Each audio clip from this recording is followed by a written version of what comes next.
The Baseball Hall of Fame is supposed to honor the greatest players of all time. Not the most convenient ones. Not the ones voters feel comfortable with in a specific year.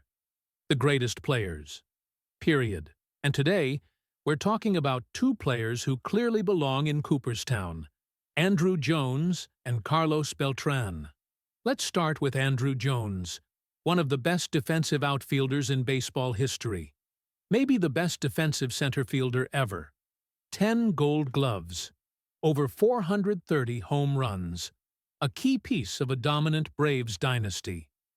His defense alone changed games and seasons. And yet, when Andruw Jones first appeared on the Hall of Fame ballot, he received just 7% of the vote. 7%. Now look at him today. Universally recognized, heavily awarded, and finally embraced as a Hall of Fame caliber player. So what changed? His career didn't. His stats didn't. The only thing that changed was voters' opinions.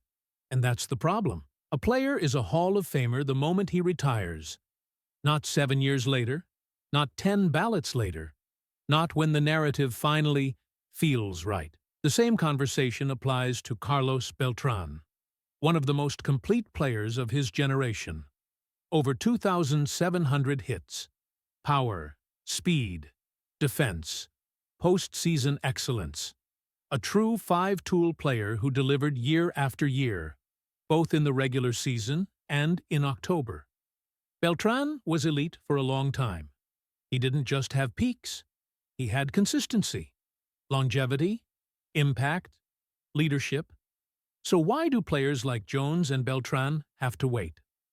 Why does one year say, not good enough, and another year suddenly says, Hall of Famer, when nothing about the player has changed?